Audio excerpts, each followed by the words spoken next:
Shalom. Bisa tambahkan tangannya, shalom. Tidak terasa kita sudah melewati 1 minggu lagi.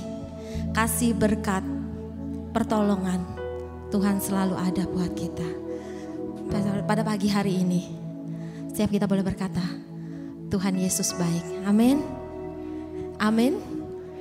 Amin Bapak Ibu. Colek kiri kanan, Tuhan Yesus baik. Amin. Yuk kita mau siapkan hati kita.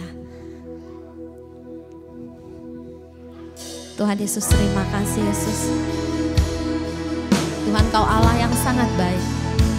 Kau Allah yang gak pernah tinggalkan kami. Kau Allah yang mengerti setiap kami. Tuhan Yesus, terima kasih Yesus.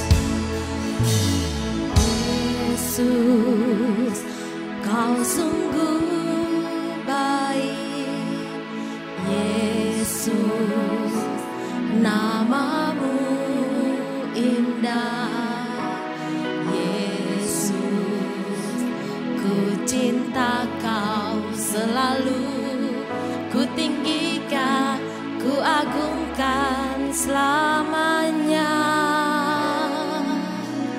Yesus, Kau sungguh baik.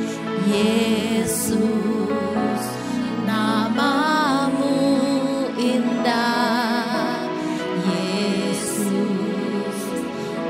Cinta Kau selalu ku tinggikan, ku agungkan selamanya. Ku mau memuji-Mu, ku selalu puji-Mu. Ku mau menyembah-Mu, ku selalu sembah-Mu. Kau yang layak terima semua pujian, kemuliaan hanya bagi Tuhan. Yuk kita naikkan pujian ini. Tuhan Yesus, Engkau sangat baik. Yesus, Kau sungguh baik. Yesus, namamu indah. Cinta Kau selalu ku tinggikan, ku agungkan selamanya. Ku mau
sebab Kau yang layak Tuhan. Terima puji, inilah pujian kami Yesus.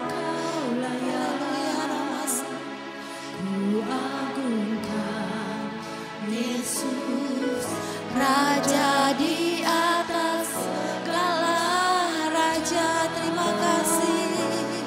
Kau layak, terima pujian, sebab Kau layak.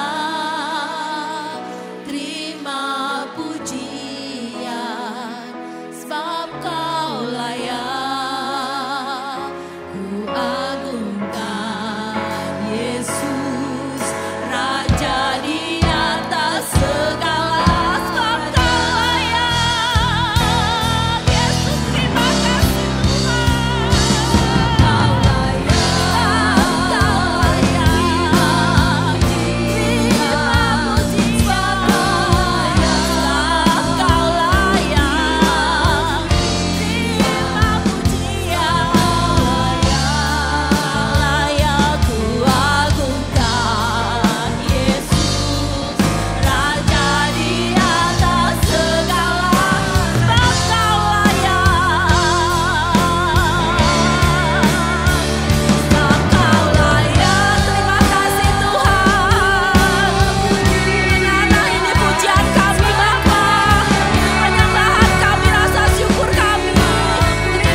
Ibadah kita pada pagi hari ini.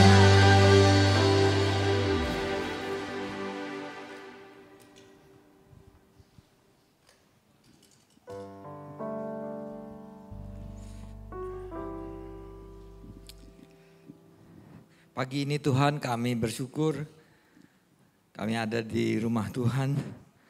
Terlebih Tuhan kami dapat beribadah, kami dapat memuji Tuhan, Kau layak yang kami sembah.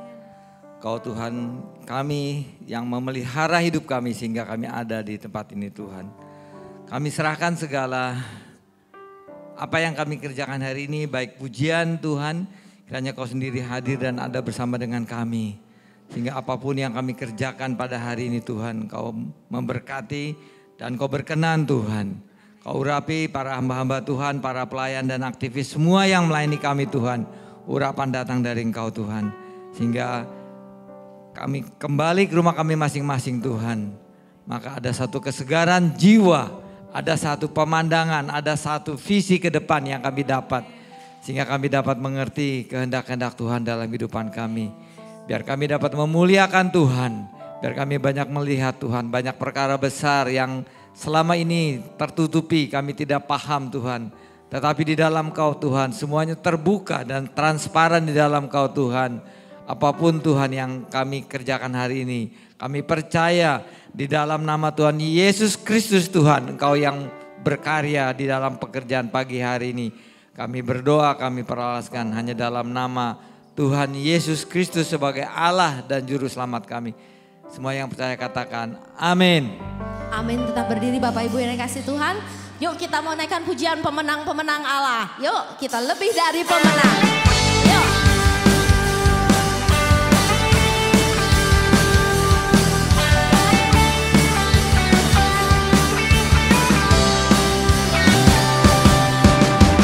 Lebih dari pemenang dalam segala perkara.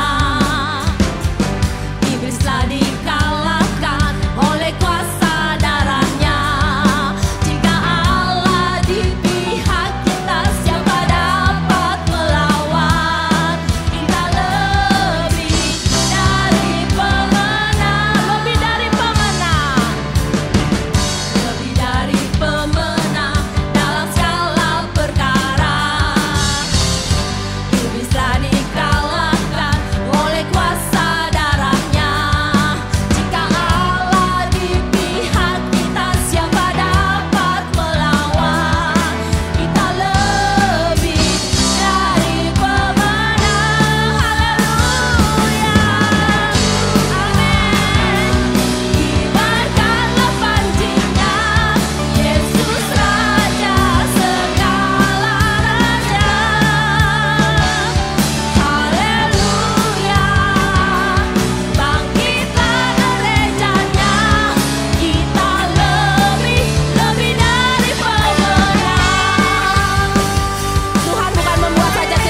Boleh colek kiri kanannya. Tuhan Yesus luar biasa. Amin. Silakan duduk Bapak Ibu yang kasih Tuhan. Dialah segalanya bagi hidup kita. Yuk kita mau siapkan hati kita. Kita mau mendengarkan firman Tuhan.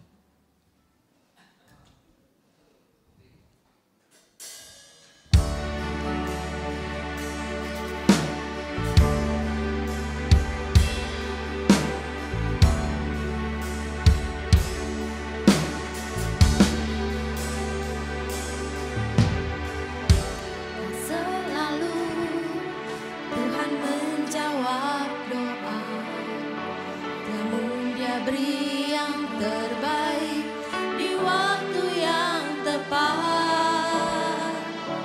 Izinkanlah Tuhan untuk bekerja. Mustahil menjadi mungkin oleh karena percaya. Yesus mendengar lebih dari yang kudoakan. Yesus menjawab lebih dari yang kuharapkan. Dengan caranya di waktu yang tepat, ku kan melihat Dia jadikan semua. Yuk kita naikkan pujian ini. Tak selalu Tuhan menjawab doa, namun Dia beri yang terbaik di waktu yang tepat. Izinkanlah Tuhan untuk bekerja. Mustahil menjadi mungkin oleh karena percaya. Yesus mendengar lebih dari yang kudoakan. Yesus menjawab lebih dari yang kuharapkan. Dengan caranya di waktu yang tepat, ku kan melihat Dia jadikan semua. Bapak Ibu dan Saudara mengaminkan lagu ini. Terkadang kita berpikir, kok doa kita lama dijawabnya. Ternyata jawaban doa yang dari Tuhan menunggu waktu yang tepat. Mungkin merasa kita nggak tepat, tapi Tuhan selalu tepat menolong. Ketika saya di dalam kebingungan, saya udah berdoa tapi Tuhan nggak pernah menjawab doa saya. Dan pada saat saya membutuhkan jawaban doa itu pada hari Minggu, Tuhan memberikan jawaban doa itu pada hari Sabtu. Padahal saya udah doa itu sebulan yang lalu. Saya pikir Tuhan terlambat menjawab doa saya. Ternyata Tuhan menunggu waktu yang tepat untuk menjawab doa saya. Percaya bahwa Tuhan gak pernah terlambat. Kalau pada saat ini Bapak Ibu Saudara mungkin berdoa belum mendapat jawaban, percaya Tuhan akan memberikan yang terbaik. Tetap terus berdoa, tetap terus berharap. Karena Tuhan tidak pernah mengecewakan anak-anaknya. Terlebih kita yang terus bersandar dan percaya kepada Tuhan. Yuk sama-sama kita bangkit berdiri, kita akan naikkan pujian ini. Yesus, terima kasih. Selalu Tuhan menjawab doa, namun Dia beri yang terbaik di waktu yang tepat. Izinkanlah Tuhan untuk bekerja. Yang mustahil menjadi mungkin oleh karena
Katakan ku kan melihat.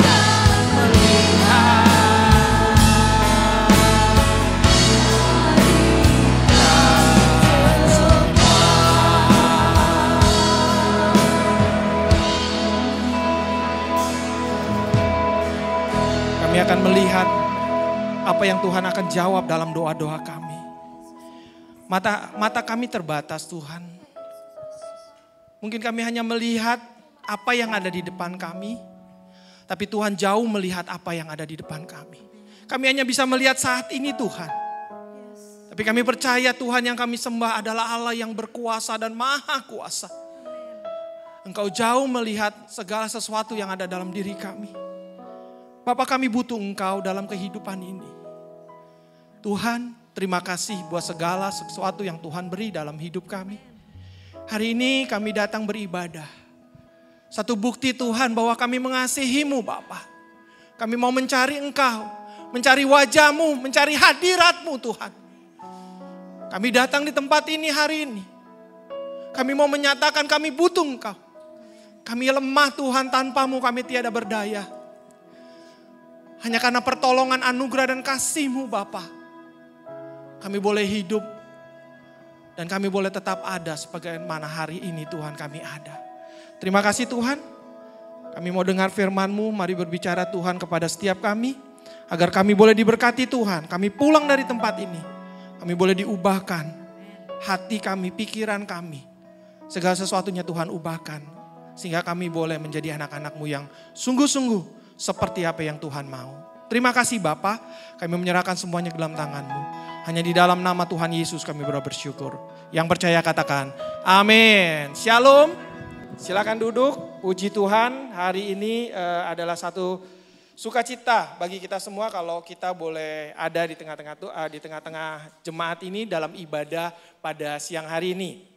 Bapak Ibu, saudara-saudari, tema gereja di bulan Juli ini adalah saling mengasihi.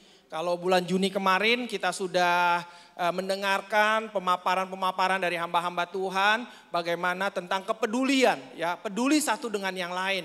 Dan hari ini masuk ke dalam saling mengasihi. Ya memang kepedulian dan mengasihi ini memang adalah sesuatu yang tidak bisa dipisahkan. Karena dalam kepedulian itu ada kasih yang akan dibagikan, ada kasih yang akan dikerjakan di dalam kepedulian. Demikian juga dengan kasih. Kalau kita cuma bilang kasih doang, tapi kita tidak ada kepedulian, ya sama juga bohong, ya kan? Nah oleh karena itu kasih dan kepedulian ini bagaikan dua sisi mata uang gitu ya. Kalau ada mata uang, kalau yang satu kita coret-coret, kita tutup gitu ya, terus kita belanjakan pasti nggak akan laku. Tetapi uang itu akan menjadi satu alat pembayaran yang dianggap sah kalau keduanya itu mempunyai sisi yang seperti mana yang sudah ditetapkan. Kasih dan kepedulian adalah kalau saya menggambarkan adalah seperti dua sisi mata uang. Satu dengan yang lainnya tidak bisa dipisahkan. Nah hari ini kita bicara tentang kasih Bapak Ibu Saudara-saudari sekalian. Nah minggu pertama Bapak Gembala sudah menyampaikan tentang kasih yang diambil dalam 1 Yohanes pasal yang kedua. Nah hari ini firman Tuhan akan diambil dalam surat Yohanes yang pertama, 1 Yohanes pasal yang keempat. Bapak Ibu Saudara-saudara sekalian, dalam kitab Yohanes itu membahas tentang yang namanya penyebaran bahaya dari pengaruh-pengaruh yang kemurtatan dalam gereja. Yohanes menulis ayat ini ke kitab surat ini itu memperingatkan orang-orang percaya untuk untuk tidak bersekutu dengan kegelapan. Yang dimana di dalam kegelapan itu tidak ada yang namanya terang. Ya kita sudah mendengar khotbah minggu lalu juga Pak Stefanus katakan kalau kita hidup dalam gelap maka tidak ada kegelapan. Dan kalau kita hidup dalam gelap yang ada adalah hal-hal yang negatif yang terjadi dalam kehidupan kita. Nah dipaparkan pada minggu pertama oleh Bapak Gembala bagaimana kalau kita hidup di dalam kegelapan. Maka kasih kita tidak akan ada.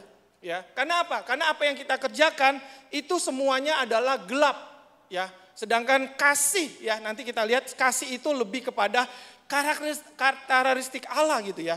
Mari kita sama-sama Bapak Ibu Saudara-saudari kita melihat di dalam 1 Yohanes pasal 4 ayat yang ke-7 sampai yang ke-8.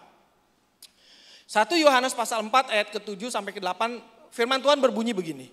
Saudara-saudaraku yang kekasih, marilah kita saling mengasihi. Sebab kasih itu berasal dari Allah dan setiap orang yang mengasihi lahir dari Allah dan mengenal Allah. barang siapa tidak mengasihi, ia tidak mengenal Allah, sebab Allah adalah kasih. Sebab Allah adalah kasih. God is love. Bukan dibalik, kasih itu Allah, tetapi Allah adalah kasih. Nah, berbicara di sini dikatakan, yang pertama adalah marilah kita saling mengasihi, sebab kasih itu berasal dari Allah. Kasih adalah karakteristiknya Allah. Adalah sesuatu yang ada melekat dalam diri Allah. Yang Allah kita mempunyai sifat itu adalah kasih. Dan kita sebagai anak-anak Tuhan yang percaya kepada Tuhan, seharusnya lah karakteristik kita, sifat kita adalah sifat kasih. Di mana kita juga memiliki karakter seperti Allah. Ya, Allah mengasihi manusia. Ya, waktu manusia jatuh dalam dosa, ya, bukan manusia yang mencari Allah, bukan Adam yang mencari Allah. Oh, saya sudah berdosa, saya harus datang kepada Allah, saya harus minta ampun kepada Allah. Tidak, tetapi Allah lah yang datang kepada manusia. Dia mencari Adam, Adam, di manakah kamu? Dan saat itu Adam bukan lagi menunjukkan dirinya, tetapi dia bersembunyi dari Allah. Dia takut. Bapak Ibu Saudara-saudara sekalian, dari di sini kita bisa memahami bahwa Allah lah yang terlebih dahulu mengasihi kita. Dia mencari Adam. Dia tahu Adam jatuh dalam dosa. Dia tahu Adam melanggar perintah Allah. Tetapi karena sifat Allah itu kasih, dia datang mencari Adam. Dan waktu dia menemukan Adam dan Adam mengakui, udah mengakui dia nyalain orang lagi saudara, ya kan? Dia sudah tadinya takut gitu ya, sembunyi, udah ketahuan gitu ya, udah ketahuan dia nyalain orang lagi. Ini si Hawa nih yang bikin saya jatuh gitu ya. Itu sifat manusia bener tuh, sifat manusia lama bener tuh ya kan. Kalau udah keponggok, kalau orang Jakarta bilang kalau udah ke gap gitu ya kan, cari alasan gitu ya. Ini dia nih yang bikin saya begini ya. Itu sifat manusia Bapak Ibu. Waktu Adam jatuh dalam dosa, lalu Allah mempunyai inisiatif untuk menyelamatkan manusia. Dia sedih Bapak Ibu. Dia sedih waktu manusia tidak menuruti segala perintahnya. Tetapi karena Allah itu adalah kasih. Karakteristiknya Allah adalah kasih. Sifat Allah sekali lagi adalah kasih. Maka dia mau menyelamatkan manusia. Dia mau mengembalikan manusia. Dia punya rancangan. Dia punya rencana untuk menyelamatkan manusia. Maka dia menyembelih binatang dan memakaikan. Waktu itu manusia telanjang. Telanjang dalam arti dia berdosa ke jubah kemuliaan yang Allah berikan. Yang tadinya dia tidak sadar bahwa dia telanjang karena ada jubah kemuliaan Allah. Tetapi waktu dia berdosa, manusia berdosa, maka jubah itu hilang. Dan dia menyadari dia telah telanjang. Lalu Allah mempunyai inisiatif untuk memberikan baju kepada Adam, yaitu dengan korban binatang. Baju binatang. Nah inilah Bapak Ibu Saudara-saudara sekalian yang boleh dikatakan bahwa Allah itu adalah kasih ya. Allah yang kita sembah adalah Allah yang kasih. Nah tema tentang kasih ini memang sesuatu yang sangat sangat sering kali digunakan oleh gereja-gereja ya, oleh hamba Tuhan dalam menyampaikan kebenaran firman Tuhan. Karena memang inilah satu satu karakteristik, satu keunggulan dari orang-orang Kristen, dari orang-orang percaya bahwa kita memiliki sifat kasih. Bahkan ada salah satu seorang YouTuber bilang begini, orang Kristen tuh lemah katanya. Kenapa sih kalau disakitin, ya kan? Kalau di gerejanya dibakar, gerejanya dirusak, kok nggak membalas sih gitu ya kan? Kok nggak membalas sih gitu ya, seperti itu ya. Katanya, aduh orang Kristen tuh lemah banget. Bapak Ibu Saudara-saudara sekalian, ya. Tuhan Yesus datang ke dalam dunia, dia mengajarkan kepada kita tentang kasih, ya. Ada kadang banyak juga kita berpikir bahwa apakah benar orang Kristen itu lemah gitu ya. Atau memang kita memiliki kasih ya kan.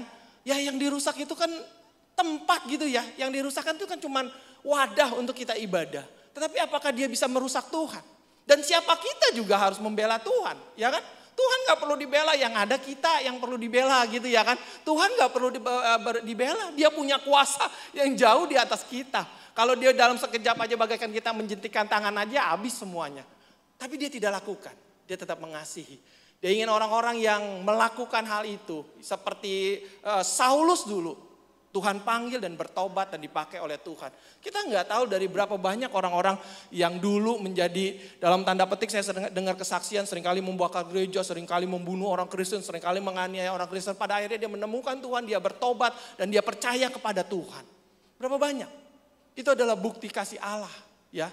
Itu adalah bukti kasih Allah. Nah, jadi yang pertama itu adalah Allah karakteristik karena sifat Allah adalah kasih. Yang kedua dalam Yohanes 1 Yohanes 4 ayat 9 kita akan baca yang berbunyi demikian. Dalam hal inilah kasih Allah dinyatakan di tengah-tengah kita, yaitu bahwa Allah telah mengutus anaknya yang tunggal ke dalam dunia supaya kita hidup olehnya. Inilah kasih itu, bukan kita yang telah mengasihi Allah, tetapi Allah lah yang mengasihi kita dan telah mengutus anaknya sebagai pendamaian bagi dosa-dosa kita. Di sini dikatakan Allah mengasihi bukan hanya dengan teori, ya, bukan hanya dengan konsep. Wah, Allah itu kasih, Allah itu mengasihi manusia. Tidak, tetapi di sini Allah membuktikan kasihnya, ya. Allah membuktikan kasihnya. Di sini dikatakan dalam hal inilah kasih Allah dinyatakan di tengah-tengah sebagai wujud, ya, sebagai wujud yang dikatakan di sini adalah demonstrasinya kasihnya Allah, ya, sebagai bentuk, ya, bentuk pribadi yang mendemonstrasikan kasih Allah itu. Sehingga kasih Allah itu bukan menjadi satu kasih yang sifatnya teoritis saja atau konseptual saja, tetapi sungguh nyata yang ada di dalam Kristus Tuhan. Amin. Itulah kasih Bapak Ibu. Ya, dia menyatakan, ya, bagaimana kasih itu real love in action dikatakan Bapak Ibu. Ada hal yang real yang dinyatakan di dalam kasih itu, bukan hanya teori. Ada banyak orang berteori, oh iya kasih itu harus begini-begini, kasih itu harus begitu-begitu. Tidak. Tapi seringkali banyak manusia hanya punya konsep, hanya punya teori dalam kasih. Kasih itu gampang Bapak Ibu, cuman hanya 5 huruf. K-A-S-I-H, kasih. Tetapi dalam menjalankannya, dalam melakukannya, itu tidak mudah Bapak Ibu. Ada harga yang harus dibayar. Waktu Allah, waktu Kristus, waktu Tuhan mau menyatakan kasihnya, mau mendemonstrasikan kasihnya kepada manusia untuk ada di tengah-tengah kita, supaya kita melihat dengan jelas kasih Allah itu, dia harus mengorbankan putranya yang satu-satunya, yaitu Tuhan Yesus Kristus. Dia harus mati, dia harus menanggung segala dosa-dosa kita di atas kayu salib. Inilah bentuk dari kasih Allah kepada manusia. Kita bukan hanya punya konsep, kita bukan hanya punya teori tentang kasih, tetapi sesungguhnya real love yang ada dalam diri kita. Kalau Yesus datang, kasih itu, maka kasih itu akan tinggallah menjadi sebuah konsep. Kalau Kristus atau Yesus tidak datang ke dalam dunia, maka kasih itu hanyalah sebuah konsep Bapak Ibu Saudara-saudara sekalian. Tapi karena Yesus datang ke dalam dunia, maka kasih itu nyata di tengah-tengah kita.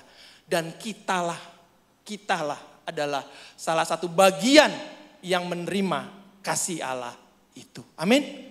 Bapak Ibu Saudara-saudara sekalian, kasih sebelum Kristus datang itu ada 4 kasih. Yang pertama adalah kasih eros, kasih nafsu, kasih suami istri, ada nafsu, seksualitas, ada seksual, seks. Ya, kalau suami istri ada erosnya parah tuh Bapak Ibu.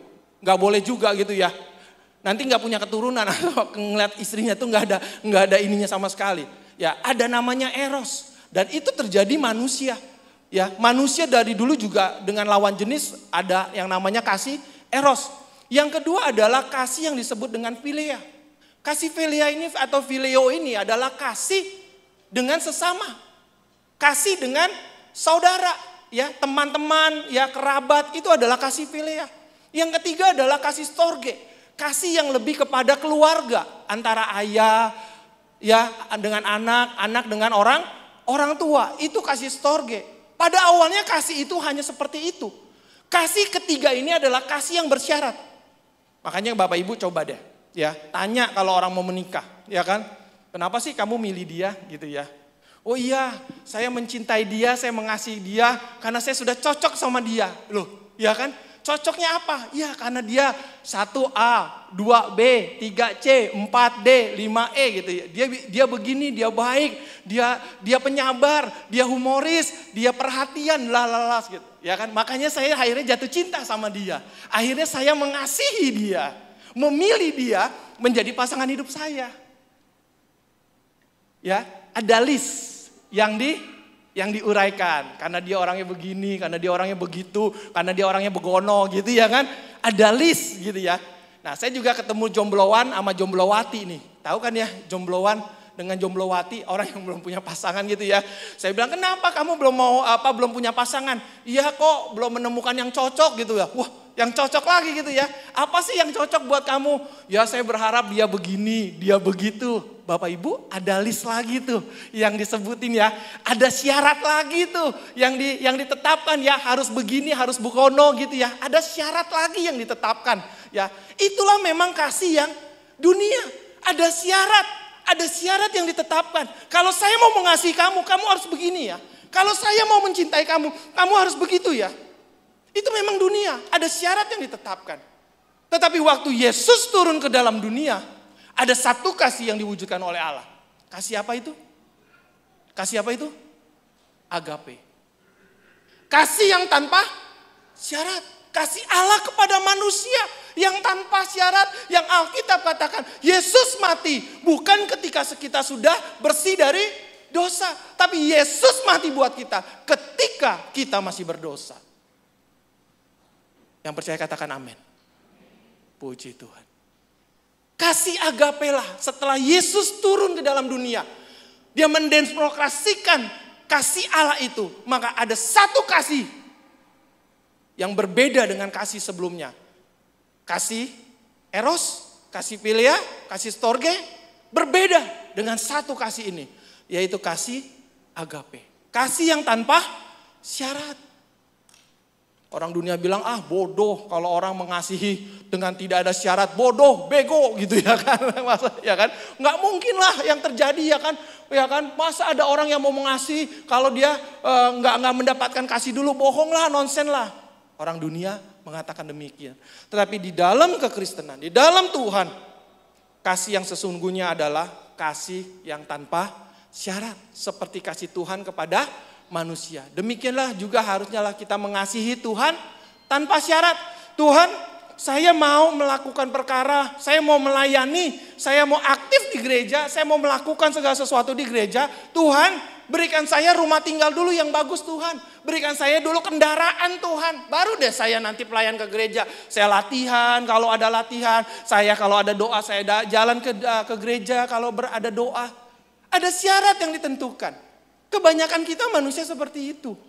Tuhan, saya mau ke gereja tapi saya nggak punya ongkos Tuhan. Berkati saya dulu dong. Supaya saya ada duit untuk ke gereja, ada ongkos. Bapak Ibu, ada sering kali kita di dalam kehidupan kita selalu memberikan syarat dalam kasih kita. Tetapi Tuhan sekali lagi, dia tidak pernah memberikan syarat. Dan kasih yang namanya korban itu terjadi pada saat Yesus ada di dalam dunia ini. Yang dinyatakan Allah di tengah-tengah ini. Sebelumnya kasih itu tidak mau ada berkorban.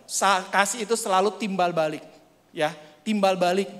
Ya, kalau saya mau begini, kamu juga harus kasih. Kalau saya membantu kamu, saya berharap suatu saat kalau saya susah, kamu juga akan membantu saya. Itu namanya kasih timbal balik. Tetapi waktu Yesus ada, kasih yang tanpa syarat dan kasih yang berkorban, yang memberikan, yang tidak mengharapkan tidak mengharapkan sesuatu yang kembali kepada dirinya. Bapak Ibu, orang awalnya punya kasih adalah dia selalu mengasihi dirinya sendiri. Ada orang yang egois, ya, kasih eros, kasih philia, kasih storge adalah kasih yang kadang-kadang egois. Ya, yang hanya memikirkan saya atau keluarga saya atau kelompok saya. Tetapi waktu kita menerima Kristus di dalam kehidupan kita, maka ada satu kasih lagi tapi namanya agape. Dan kasih itulah yang harusnya keluar. Kita nggak akan bisa tinggal diam waktu melihat segala sesuatu seorang yang dalam kelemahan.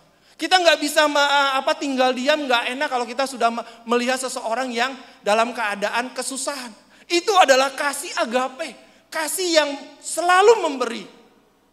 Amin. Nah, Bapak Ibu Saudara-saudara sekalian, sekali lagi ayat ini jelas mengatakan ada pembuktian. Yang kedua, ada pembuktian kasih Allah itu di tengah-tengah kita dengan Dia mengirimkan Yesus Kristus ke dalam dunia ini.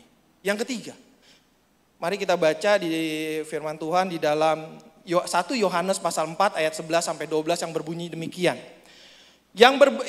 Saudara-saudaraku yang kekasih, jikalau Allah sedemikian mengasihi kita, maka haruslah kita juga saling mengasihi. Tidak ada seorang pun yang pernah melihat Allah jika kita jika kita tidak ada seorang pun yang pernah melihat Allah, jika kita saling mengasihi, Allah tetap di dalam kita dan kasih-Nya sempurna di dalam kita.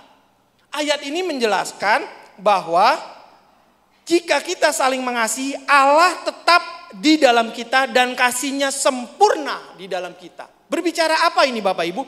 Berbicara menjadi kesaksian. Di sini dikatakan maka haruslah kita saling mengasihi. Ternyata bagi kita anak-anak Tuhan, orang-orang percaya, saling mengasihi itu bukanlah pilihan. Bukanlah satu hal yang multiple choice. Oh, mau milih ini aja lah, nggak mau ngasihi. Saya mau milih hidup kudus aja lah. Saya mau memilih hidup diberkati aja lah. Saya mau memilih pelayanan aja lah. Tapi saya nggak perlu mengasihi. Tidak Bapak Ibu. Di dalam diri orang-orang percaya, dalam kehidupan orang-orang percaya, yang namanya saling mengasihi, itu adalah keharusan bagi kita. Di mana kita harus memberikan kasih itu kepada sesama kita. Di situ dikatakan bukan pilihan, tetapi bagaimana kita bisa memberikan kasih itu kepada orang lain. Bahkan di sini dikatakan kasih itu juga menjadi kesaksian. Jikalau kita saling mengasihi, Allah tetap di dalam kita. Jadi kalau kita saling mengasihi, maka Allah ada di dalam saya dan Allah ada di dalam Bapak Ibu Saudara-saudara sekalian. Sehingga apa? Sehingga kasih yang Allah nyatakan itu menjadi sempurna di dalam kita. Karena apa? Karena kita mewujudkan, karena kita mempertontonkan, karena kita memperlihatkan kasih Allah di mana kita saling mengasihi. Itulah yang Allah inginkan dari ayat ini. Dari ayat 4, pasal 4 ayat 12, 11 dan 12. Supaya kita mengasihi maka Allah tetap ada di dalam kita. Bagaimana pertanyaannya kalau kita tidak mengasihi? Ya ayat ini jelas Bapak Ibu, Allah berarti tidak ada di dalam kita. Di sini dikatakan jika kita saling mengasihi, Allah tetap ada di dalam kita. Makanya oleh karena itu kehidupan saling mengasihi harus dipelihara dalam kehidupan kita. Harus dijalankan, harus dikerjakan sekecil apapun harus kita lakukan. Supaya apa? Allah ada tetap di dalam kita. Bagaimana Bapak Ibu Saudara-saudara bilang, oh saya percaya Yesus, ada Roh Kudus dalam diri saya, ada Tuhan dalam diri saya. Tapi kenyataannya dalam kehidupan kita tidak punya saling kasih, kita tidak mengasihi satu dengan yang lain. Apakah benar Allah ada di dalam kita? Ayat ini jelas kalau kita saling mengasihi, maka Allah tetap di dalam kita dan sempurna. Dan sempurnalah kasih Allah di dalam kehidupan kita. Berarti mau dikatakan gini, benar tuh apa yang dibilang bahwa Kristus, bahwa Tuhan mengasihi, dia punya karakteristik kasih, sifat Allah yang kasih itu benar. Lihat murid-muridnya, lihat anak-anaknya, lihat sahabat-sahabatnya, mereka saling mengasihi. Itu menjadi kesaksian bagi dunia bahwa Kristus itu adalah Tuhan yang penuh dengan kasih. Amin. Tapi kalau kita tidak hidup di dalam kasih, kalau kita hidup satu dengan yang lain tidak ada kasih Bapak Ibu Saudara-saudara sekalian, apa yang akan terjadi? Yang terjadi adalah mungkinkah Tuhan ada di dalam kita? Yang selanjutnya di sini dikatakan 1 Yohanes 4 ayat 13 sampai 15 berbunyi demikian. Demikianlah kita ketahui bahwa kita tetap berada di dalam Allah dan Dia di dalam kita. Ia telah mengaruniakan kepada kita mendapat bagian dalam Roh-Nya. Dan kami telah melihat dan bersaksi bahwa Bapa telah mengutus anaknya menjadi juru selamat. Barang siapa mengaku bahwa Yesus adalah anak Allah, Allah tetap di dalam dia dan dia di dalam Allah. Nah ini ada sesuatu yang konsepnya timbal balik. Tadi kalau kita saling mengasihi maka Allah ada di dalam kita.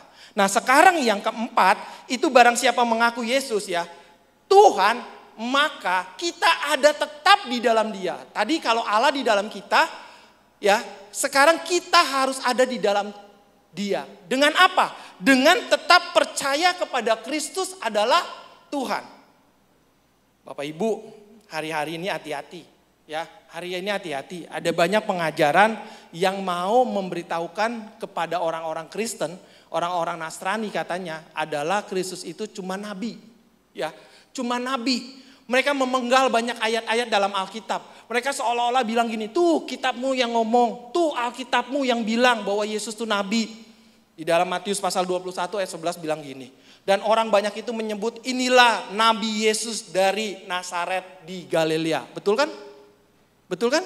Yesus itu nabi. Nabi Yesus dari Nazaret di Galilea. Ada lagi dikatakan gini, Yohanes pasal 7 ayat 16. Ajaranku tidak berasal dari diriku sendiri, tetapi dari Dia yang telah mengutus aku. Tuh kan, Yesus menyampaikan ajarannya karena Dia diutus oleh Tuhan. Kan kalau nabi itu adalah utusan Tuhan. Nabi adalah penyambung lidahnya Tuhan. Apa yang ingin Tuhan berfirman, maka Dia sampaikan.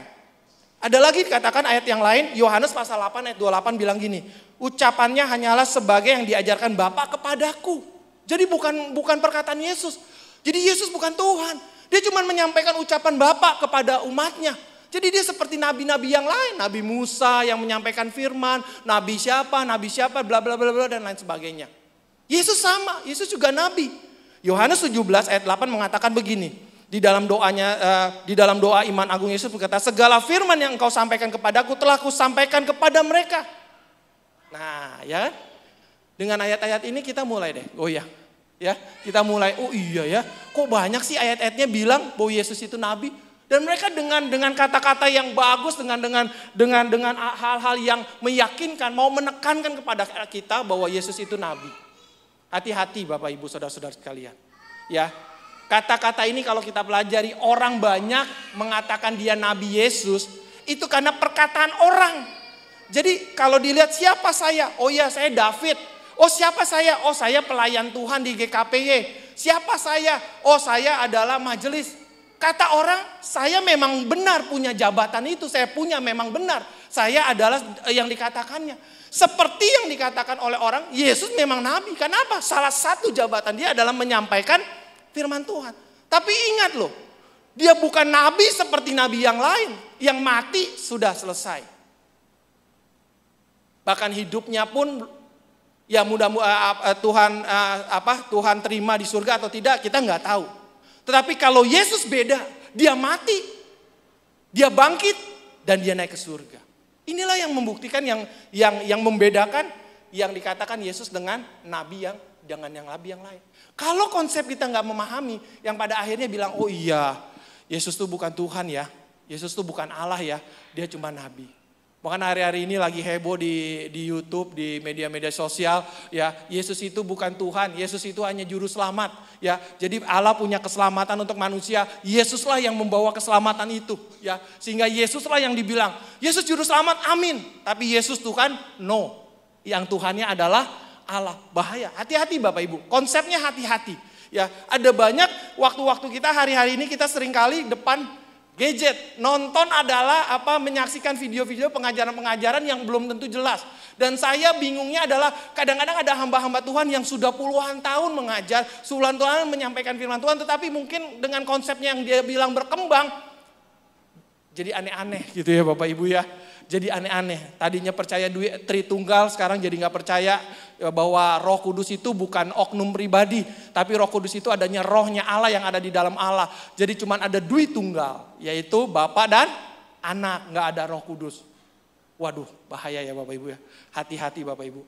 Itu ajarannya Sabellium. Beberapa abad yang lalu mengajarkan seperti itu. Nah, kalau kita nggak memahami dengan benar, Kristus ada dalam diri kita, maka kita nggak akan bisa ngasihi. Kita bisa mengasihi karena Tuhan yang terlebih dahulu mengasihi kita. Amin. Karena Tuhan yang terlebih dahulu, karena dialah Yesus Kristus itu adalah sumber kasih yang Allah nyatakan di tengah-tengah kita. Makanya kita sebagai anak-anak Tuhan dalam mengasihi jangan pelit Bapak Ibu. Ya, jangan pelit dalam mengasihi. Ada orang yang pelit dalam mengasihi ya kan. Gue aja susah. Ya kan gue mau menolong dia lagi. Bapak Ibu lihat. Janda yang dipuji oleh Tuhan Yesus. Dia dalam kesusahan gak?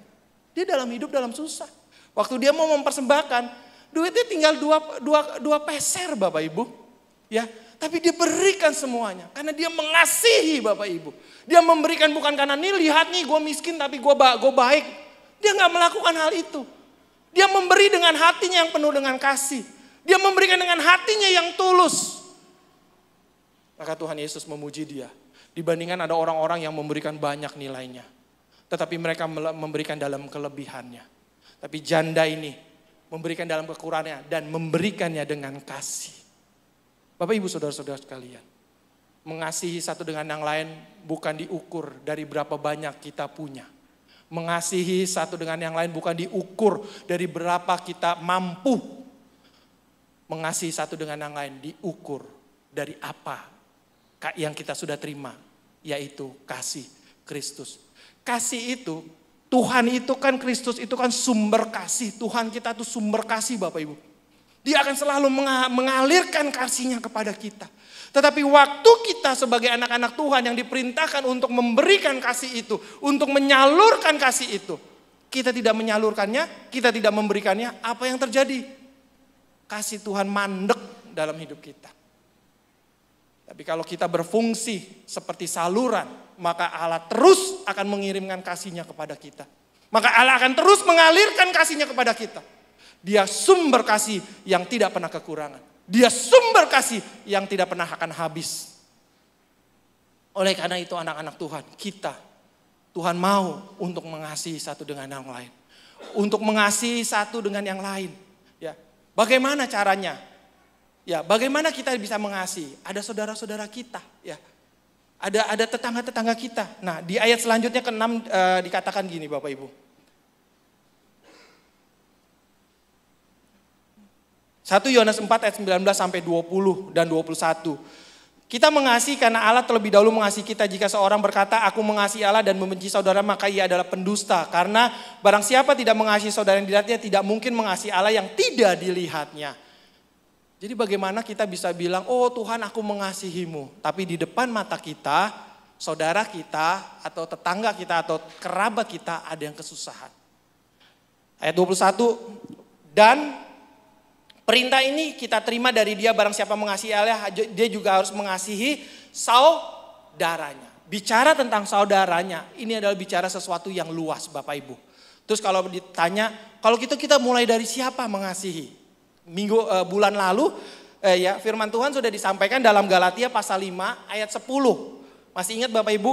Karena itu selama masih ada kesempatan bagi kita, marilah kita berbuat baik kepada semua orang, ya. Kepada semua orang tuh kita mengasihi, kepada semua orang. Tapi di sini dikatakan tetapi terutama kepada kawan-kawan kita seiman.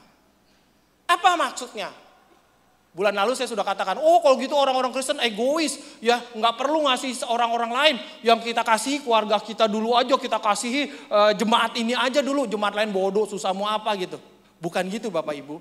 Tapi di dalam Galatia pasal 6 ayat 10 ini, dalam terjemahan New Living Translation itu mengatakan begini Bapak Ibu. Therefore, whenever we have the opportunity, we should do good to everyone, especially to those in the family of faith.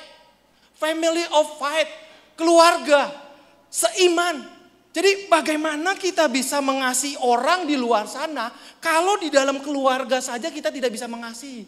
Bagaimana kita bisa memberikan kasih kepada orang yang lebih luas, lebih banyak, sedangkan di kelompok yang kecil saja kita tidak bisa saling mengasihi.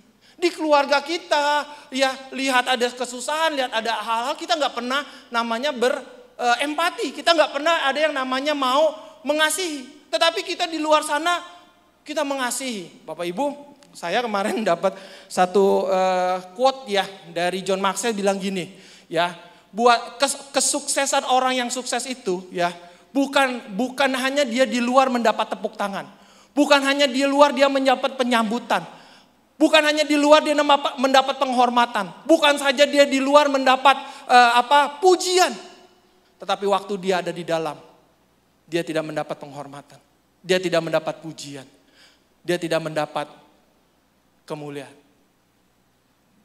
Bukan itu kesuksesan. Tapi John Maxwell bilang adalah kesuksesan Allah. Bagaimana di dalam kita mendapat penyambutan. Bagaimana di dalam kita mendapat penghormatan. Bagaimana di dalam kita mendapat pujian. Dan di luar pun demikian. Jadi konsep kekristenan adalah bukan kita bergerak dari luar. Tetapi kita bergerak dari dalam. Pergilah. Jadikan semua bangsa muridku. Dari Yerusalem, Samaria, sampai ke dari Yerusalem, Yudea, Samaria, sampai ke ujung bumi. Konsepnya kita selalu Allah bilang dari hal yang kecil. Matius katakan, setialah dalam perkara yang kecil. Maka kamu akan dipercayakan ke dalam perkara yang besar. Karena Tuhan tahu bagaimana kita bisa melakukan hal yang besar. Bisa mengasihi dunia ini. Kalau hal-hal kecil saja kita tidak bisa kerjakan dalam kehidupan kita. Keluarga kita, jemaat kita, orang-orang yang ada di sekitar kita. Ada banyak hal-hal yang bisa kita saling mengasihi. Jangan sampai ada satu statement dari saudara kita bilang gini, ya sudahlah orang Kristen berteori saja, berkonsep saja tentang kasih, biar kami yang melakukan kasihnya itu. Kalau saya melihat konsep dari kasih orang-orang yang ada di dalam Tuhan harusnya jauh melebihi dari orang-orang yang tidak percaya kepada Kristus. Karena Kristus adalah penyataan kasih Allah di tengah-tengah kita yang tadi kalau kita baca ayat 11 dan 12. Ada orang di luar sana kasihnya jauh lebih besar, jauh lebih dahsyat. Kenapa? Kenapa Bapak Ibu? Karena sesungguhnya kita tidak mau memberikan, kita tidak menerima kasih agape. Saya percaya kalau jemaat Tuhan menerima kasih agape dalam hidupnya, maka dia tidak akan bisa tinggal diam untuk tidak mengasihi. Seberapapun kita mampu untuk kita mengasihi, kita akan mengasihi. Sekali lagi bukan diukur dari berapa banyaknya kita punya. Bukan diukur dari berapa kemampuan yang kita miliki. Tapi diukur karena kita sudah menerima kasih Tuhan. Maka saya juga harus memberikan kasih itu kepada saudara-saudara kita. Nah Bapak Ibu saudara-saudara sekalian. Hari ini firman Tuhan mau mengingatkan kita bahwa Allah adalah mempunyai sifat kasih. Allah yang kita sembah, dia adalah mempunyai sifat kasih. Dan kita sebagai anak-anak Tuhan, Allah mengharapkan kita juga punya sifat kasih dalam kehidupan kita. Karakteristik Allah adalah kasih, sehingga kita juga punya karakter kasih dalam kehidupan kita. Yang sudah menjadi otomatis, yang sudah akan menjadi seperti halnya kewajiban, keharusan bagi kita. Waktu kita mengasihi, jangan pernah kita takut. Karena ayat firman Tuhan selanjutnya katakan, kasih menutupi banyak ketakutan. Ketakutan seperti apa? Ketakutan, oh nanti kalau saya memberi, habis saya. Kan saya memberi terus. Nanti saya keluar terus. Saya tidak pernah dapat pemasukan. Kan harusnya seimbang. Di dalam sistem akuntansi kan gitu. Ada input, ada output. Lah kalau output terus gak ada inputnya, ya lama-lama habis juga. Tetapi kasih tidak menutupi ketakutan. Dengan kata lain firman Tuhan mau bilang gini, jangan takut dalam mengasihi. Kalaupun engkau memberi, engkau gak akan kekurangan. Amin. Tuhan yang sumber kasih itu akan mengalirkan kasihnya terus kepada kita. Maka kita akan dipakai menjadi wadah Tuhan untuk menyalurkan berkat-berkat Tuhan. Ada banyak kita tidak merasakan berkat Tuhan. Karena Tuhan bilang apa yang ada sama kamu aja kamu gak pernah berikan kepada orang lain. Ada yang apa sama kamu saja kamu tidak pernah salurkan kepada orang lain. Bagaimana saya mau berikan lagi? Orang tempatmu saja sudah penuh, sudah luber kemana-mana, tapi kamu tidak memberikan kepada orang lain. Sehingga kita merasa apa yang kita miliki, kayaknya kita merasa nggak cukup. Karena apa? Karena kita tidak pernah memberi, mengasihi satu dengan yang lain. Bapak Ibu jangan takut untuk memberi. Mungkin kita kecewa, mungkin ada yang mengecewakan kita waktu kita memberi, itu lumrah. Bukan berarti setelah kita menerima hal-hal yang tidak baik waktu kita mengasihi, waktu kita memberi, terus kita stop. Tidak. Lakukan saja sesuai dengan apa yang Allah taruh dalam hatimu. Satu kali saya melihat orang duduk depan gereja. Saya tahu, ya kan? Saya nggak tahu. Waktu saya lihat wajahnya kayak ada belas kasihan gitu ya. Aduh kesian dia lihatnya gitu.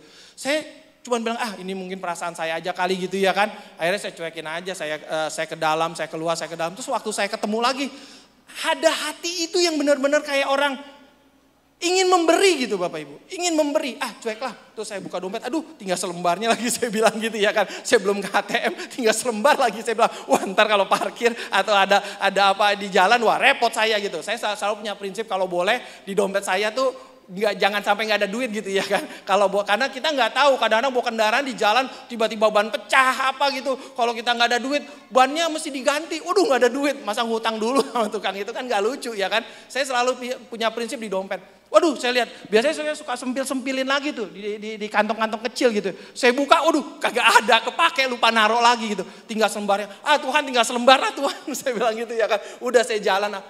Tapi nggak tahu kenapa Bapak Ibu, hati itu kayak nggak tenang. Hati itu saya kayak ngerasa nggak tenang gitu. Aduh, ini memang udah benar nih Tuhan harus saya melakukan. Akhirnya apa? Ya sudah, saya berikan. Udahlah, Tuhan, baik saya ikuti apa yang Tuhan mau. Saya kasih. Dan saat saya memberikan itu, bukan uang lagi, bukan berkat yang saya terima dari Tuhan langsung, habis ngasih misalnya 100 ribu, 50 ribu langsung dapat 500. Enggak dapat Bapak Ibu. Cuma saya dapat satu apa? Sukacita. Wah kayak apa ya? Kayak orang habis ujian, itu selesai gitu. Saya bisa jawab ujiannya gitu ya kan. Kayak orang habis ujian saya bisa jawab, gitu ya kan. Tuhan terima kasih gitu. Enggak, saya enggak dikembalikan Tuhan uang. Terus tadi saya memberi foto, tiba-tiba ada datang David. Tadi kamu sudah memberi ini dapat 500 ribu. Terus tiba-tiba di rekening saya ada transferan nyasar. Enggak Bapak Ibu, enggak. Tetap aja saya keluar uang. Tapi satu yang saya dapat, waktu selesai saya memberi itu, ada hati yang kayak sukacita gitu. Kayak plong gitu ya. Kayak mau ujian, terus ngadepin ujian bisa jawab soalnya. Gitu ya, seneng. Wah ada sukacita. Di situ saya baru belajar, inilah mungkin yang Tuhan kadang-kadang gerakan seringkali kita nggak memahami. Kita lebih, Tuhan, ntar saya buat makan, ntar saya buat ini, saya buat itu, saya nggak ada, saya harus memberi dia. Belum tentu juga dia butuh, kali aja dia nggak butuh, saya kasih sia-sia. Ada banyak pikiran-pikiran hal-hal yang terlalu firman Tuhan kepanjangan gitu Bapak Ibu ya. Dia di 1 Timotius kan bilang gini ya Bapak Ibu. Sifat manusia di akhir zaman itu suka membual, suka membenci dan tidak berpikir ini gitu ya Bapak Ibu. Jadi terlalu pikirannya terlalu hal-hal yang ngejelimet gitu Bapak Ibu. Waktu Tuhan taruh, Tuhan suruh beri. Seberapa yang ada padamu. Tuhan tidak bilang berikan 500 ribu. Tuhan enggak. Tuhan cuma suruh beri. Kasih yang ada padamu. Kasih. Ya kebetulan memang ada yang tinggal selembar Bapak Ibu, ya kan? Ya kasih itu. Bukan harus nilainya Bapak Ibu. Tapi memang yang penting hati kita waktu kita memberi. Dan masalah kita dipuji, masalah kita dihargai, itu bukan urusan kita. Itu udah urusannya Tuhan. Amin. Senanglah kalau dipuji oleh Tuhan. Daripada dipuji oleh manusia, pujiannya sesaat Bapak Ibu. Tapi kalau kita dipuji dan menjadi kebanggaan Tuhan, hidupmu. Tuhan bilang, aku yang akan jamin anakku. Amin. Siapa di sini yang mau diberkati Tuhan? Semua. Siapa yang di sini yang mau dikasihi Tuhan? Kuncinya adalah, mari berikan kasih itu kepada sesama kita. Amin. Tuhan Yesus memberkati. Mari pemain musik, song leader, singer. Bapak Ibu saya tadi kepikiran, saya sebenarnya gak ada rencana untuk nyanyikan lagu ini. Tetapi tadi saya punya pemikiran kita akan nyanyi kasih. Ajarilah kami. Mari kita bangkit berdiri Bapak Ibu. Sebelum firman Tuhan ditutup, mari kita mau merenungkan. Ada waktu, mungkin 2-3 menit atau 5 menit kita bisa merenung sebelum kita meninggalkan ruangan ini. Ada hal-hal mungkin, ada dosa, ada hal yang kita tidak mengerti. Setelah kita dengar firman Tuhan. Setelah kita menyembah Tuhan, setelah kita memuji Tuhan, lalu tiba-tiba Tuhan berbicara kepada kita. Itulah waktu di mana kita membereskan dengan Tuhan di tempat ini. Makanya seringkali saya bilang, jadikan rumah Tuhan ruangan ini sebagai Ebenezer. Sampai disinilah Tuhan menolongku. Keluar dari tempat ini, maka pertolongan Tuhan akan senantiasa terjadi dalam kehidupan kita. Mari kita merenungkan Bapak Ibu. Mungkin hari ini ada yang merasa, Tuhan, aku sulit untuk mengasihi orang lain. Karena hatiku Tuhan sakit. Karena aku pernah disakiti Tuhan. Sehingga aku tidak bisa mengasihi. Bapak Ibu, jangan mau dijebak oleh iblis. Kalau Allah ada di dalam kita, maka kasih itu akan keluar dalam diri kita.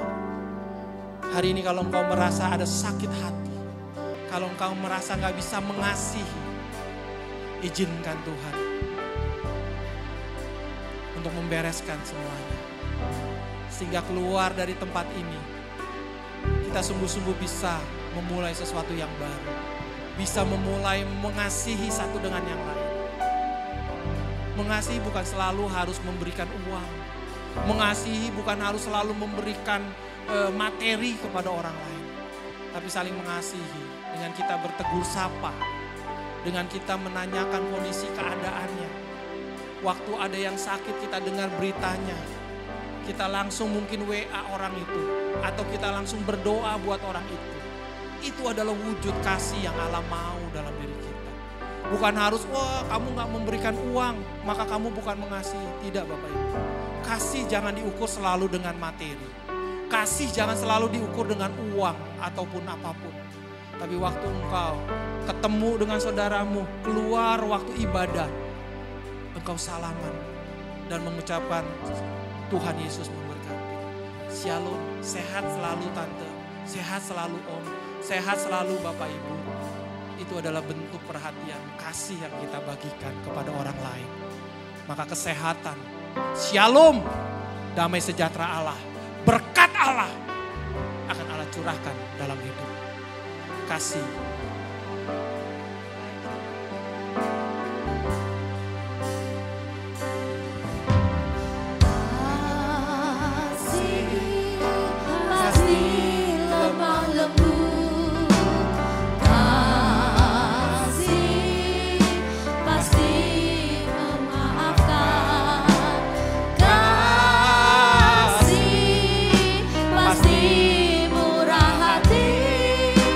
Kasih-Mu, kasih-Mu Tuhan. Ajarilah kami.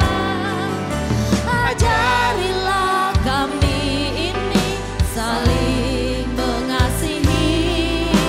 Ajarilah kami ini saling mengampuni. Ajarilah kami ini kasih-Mu ya Tuhan. Kasih-Mu Tiada batasnya. ajari kami Tuhan. Ajarilah kami ini saling mengasihi. Ajarilah kami ini saling mengampuni. Ajarilah kami ini kasih-Mu ya Tuhan. Kasih-Mu Kudus tiada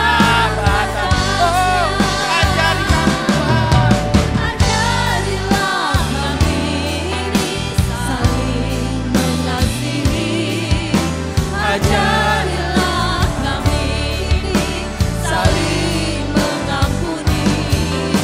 Ajarilah kami ini kasih-Mu ya Tuhan.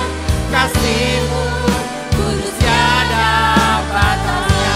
sekali lagi ajari kami Tuhan. Ajarilah kami Ajari kami dengan kasih-Mu Bapa, supaya kami dapat mengasihi. Kami bisa mengampuni Tuhan. Mungkin kami gak bisa mengampuni, mungkin kami gak bisa mengasihi karena kami tidak bisa mengampuni. Tapi hari ini Tuhan, kasih-Mu mengajar kami untuk kami mengampuni Tuhan. Kasih-Mu kudus tiada batasnya. Kami ini saling ajarilah kami ini saling. Ajarilah kami ini Nanti Om Stefan. saling mengampuni. Ajarilah kami ini kasih-Mu ya Tuhan. Kasih-Mu kudus tiada batasnya. Kasih-Mu kudus tiada batasnya. Kasih-Mu kudus tiada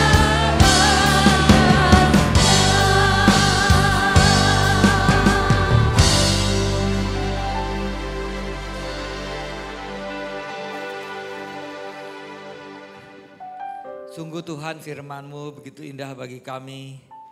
Bagaimana Engkau Tuhan yang memiliki kasih itu dan Engkau yang telah menyatakan kasih itu dalam kehidupan ini Tuhan. Sehingga kami dapat melihat kasih Allah yang begitu besar dalam kehidupan kami. Yang dapat kami rasakan bahwa Engkau telah mengasihi kami Bapa. Kami berdoa Tuhan bagi Pak David Yusmita Tuhan yang telah memberitakan firman Tuhan ini. Kiranya Tuhan memberikan hikmat, akal budi, kemampuan untuk masa yang akan datang Tuhan. Sehingga dia lebih lagi dapat memahami dan mendalami firman Tuhan. Sehingga dia dapat mengajar kepada kami, dapat memberitakan firman Tuhan. Agar kami dapat lebih mendalami apa yang Kau kehendaki. Terima kasih Tuhan atas keberadaan kami hari ini. Terlebih kasih yang Kau telah berikan bagi kami. Biar kasih itu dapat kami miliki, dapat kami responi dalam kehidupan kami. Sehingga kami dapat memberikan kasih itu kepada orang lain. Sehingga apa yang Kau perintahkan dalam kehidupan ini Tuhan dapat nyata dan kami dapat laksanakan. Terima kasih Tuhan, di dalam nama Tuhan Yesus Kristus kami bersyukur. Haleluya. Semua yang percaya katakan amin. Amin. Sebelum kami kembalikan kepada song leader, hanya beberapa kata yang ingin kami sampaikan kepada Bapak Ibu tentang kasih ini ya. Jadi di Alkitab itu banyak sekali Tuhan Yesus mempraktekkan dalam kehidupan keseharian bahwa dia memiliki belas kasihan kepada banyak orang. Sehingga dia menyembuhkan orang sakit, dia memberi makan kepada 5.000 orang. Bagaimana Yesus melihat ada seorang yang dirampok di tengah jalan dalam perjalanan pulangnya. Belas kasihannya timbul sehingga dia menolong dan sebagainya. Kenyataannya dalam kehidupan kita sehari-hari, kita kurang peduli kepada sesama. Kita kurang peduli kepada pekerjaan Tuhan. Kita kurang peduli kepada saudara-saudara kita. Firman Tuhan ini terus kita dengar, konsep teori kita dengar. Tapi bagaimana kehidupan kita dapat kita praktekkan dalam kehidupan ini. Di awal sedikit sepintas kami katakan, memang sangat sulit dan berat sekali kita peduli kepada sesama, kita mengasihi sesama, kita memberi sesuatu bantuan kepada sama, kita melakukan perbuatan baik kepada sesama, kita menolong orang dan itu tidak suatu hal yang mudah memang. Makanya ada satu naik level iman kita ke situ sehingga kita mampu. Ahok sendiri dia kan berkata, dia mau menjadi pejabat karena dia mau menolong orang. Bagaimana dia mau menolong orang? Uang 1 miliar ya, bukan 1 juta. Tidak cukup untuk menolong orang.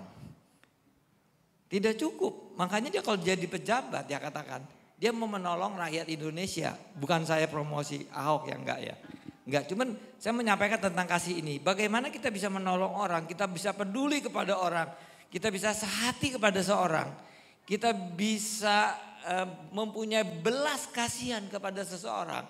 Kita mau membantu kepada seseorang. Kalau tidak ada kasih, itu maksudnya. Kuncinya adalah kasih. Makanya iman, pengharapan dan kasih yang terbesar adalah kasih. Kasih itu. Nah, menjadi persoalannya adalah bagaimana kasih Kristus itu ada di dalam hati kita.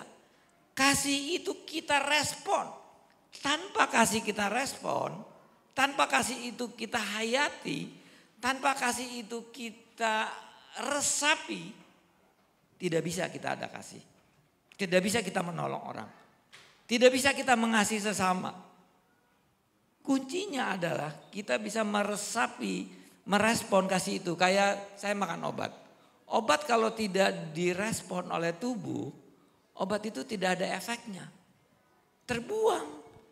Kasih Tuhan yang Tuhan tadi David ceritakan. Kita tidak respon dalam kehidupan kita, nggak ada kasih, kita nggak bisa. Ada orang mau sebodoh, ada orang ini sebodoh, nggak ada kasih kan. Nah kuncinya adalah kasih itu bagaimana kita respon. Nah bagaimana kasih itu bisa kita respon kalau kita tidak bisa menghayati Kristus mati di kayu salib. Allah pencipta dunia ini, dia mau datang ke dunia dan dia mati di kayu salib.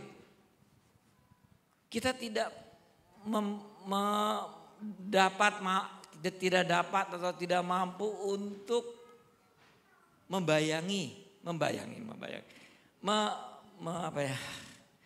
merespon dalam kehidupan kita.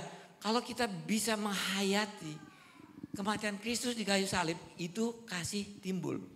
Kita menghayati itu kasih timbul. Jadi kasih itu timbul dan besar kalau kita menghayati kematian Kristus di kayu salib. Sebetulnya kuncinya itu. Maka kita timbul kasih. Bagaimana iman timbul? Kalau membaca firman Tuhan. Iman timbul mendengarkan firman Tuhan. Kasih timbul kalau kita menghayati kematian Kristus di kayu salib. Baru kita mulai. Kalau anak-anak Tuhan memiliki kasih. Yang David katakan. Harusnya lebih besar daripada agama yang lain lah. Tapi kita melihat kenyataannya, maaf ya. Kasih orang Kristen kurang terlihat di antara kehidupan sesama manusia. Banyak kan malah agama lain lah. Kalau saya sebutkan mungkin agama lain, agama Buddha itu paling nyata sosialnya sangat tinggi kalau agama Buddha. Tetangga saya yang agama Buddha, beras karung-karung dia kasihkan kepada orang-orang miskin loh. Dia berani begitu kasihnya kepada orang. Ya maaf ini cukup agak panjang, saya cuma meringkaskan pemahaman supaya Bapak Ibu menangkap itunya konsep pemikirannya supaya kita dapat melakukan firman Tuhan dalam kehidupan sehari. Ya walaupun tidak banyak lah, kita tidak 10 orang kita mengasihi, tapi kita bisa 2, 3, 4 orang kita mengasihi yang ada di sekeliling kita, yang kita lihat dan sebagainya. Itu sudah menunjukkan satu kebaikan lah. Tidak mungkin 100 orang, 200 orang kita punya apa kan? Kita juga tidak bisa punya apa-apa. Bukan hanya uang lah yang kita berikan kasih itu, tapi apa yang ada pada kita nyatakan kasih kepadanya. Terima kasih Pak David dan Bapak Ibu Saudara sekalian. Saya percaya kalau seluruh jemaat kita Tuhan hari ini dapat merespon firman Tuhan, dapat menangkap firman Tuhan dengan baik. Maka di kemudian hari kehidupan kita akan lebih baik. Kalau kasih Tuhan ada dalam kehidupan kita, jangan takut kita mengalami kekurangan. Pasti Tuhan pelihara kita. Pasti Tuhan pelihara. Tidak kehidupan menderita. Tidak ada itu. Tidak ada rumusnya. Amin. Kami kembalikan kepada song leader. Amin. Terima kasih buat Bapak David Yusmita yang sudah menceritakan firman Tuhan. Biarlah berkat kasih sayang Allah terus ada buat Bapak David di dalam pelayan dalam keluarga besar. Yuk kita terus terima kasih buat semua pelayan Tuhan yang sudah ambil bagian. Tuhan Yesus memberkati. Ada sedikit pengumuman, saya persilakan.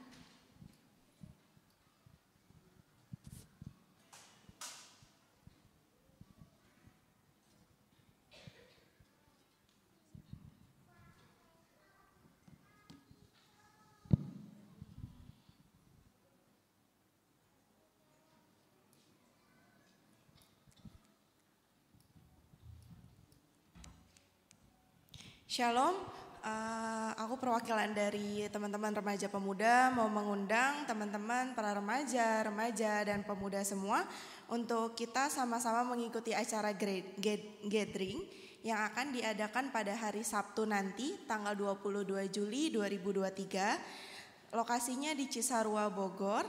Nanti kita akan kumpul sama-sama dan jalan bersama untuk lokasi kumpulnya di GKP Jatinegara. Lalu untuk pendaftarannya karena waktunya sudah mepet, jadi untuk pendaftaran terakhirnya kami tutup sampai hari ini, kami tunggu sampai jam 5 sore nanti. Jadi untuk teman-teman para remaja sama remaja pemuda, kami undang sama-sama nanti untuk ikut acara gathering ini. Untuk acara ini sendiri nanti akan dikenakan biaya sebesar Rp150.000. Untuk info lebih lanjutnya nanti boleh hubungin Yohana di nomor 0895 8008 55775 atau nanti kalau misalnya ada yang ingin ditanyakan lebih lanjut atau seperti apa boleh ditanyakan ke pengurus youth yang lainnya. Itu aja sih. Terima kasih. Shalom. Ya bagi Bapak Ibu, saudara yang punya saudara-saudara atau punya cucu, punya anak boleh ikut di dalam youth gathering ini. Yuk kita akan mau siapkan hati kita akan memberikan persembahan. Untuk doa persembahan nanti Ibu Lydia Ratnaningsi akan bawa kita dalam doa.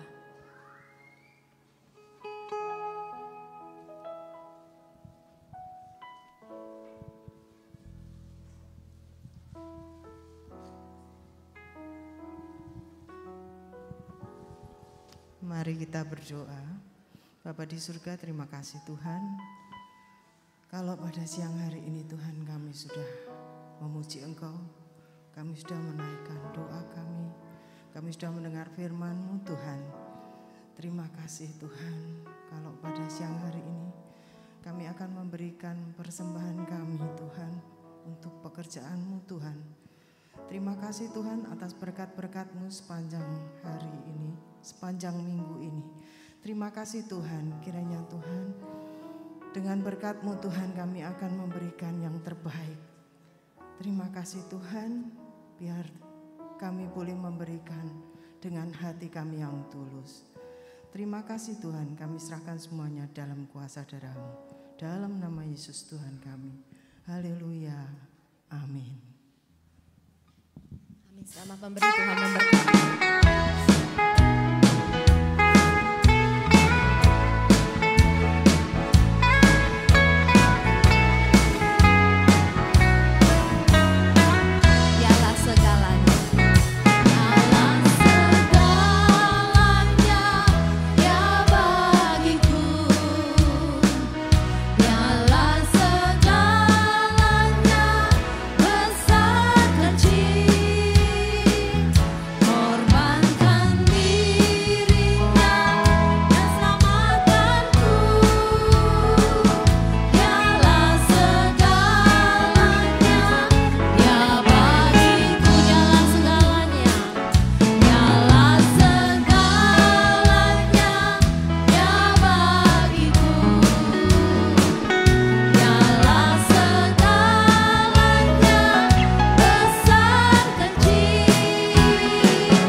Kita akan tutup kita dalam doa.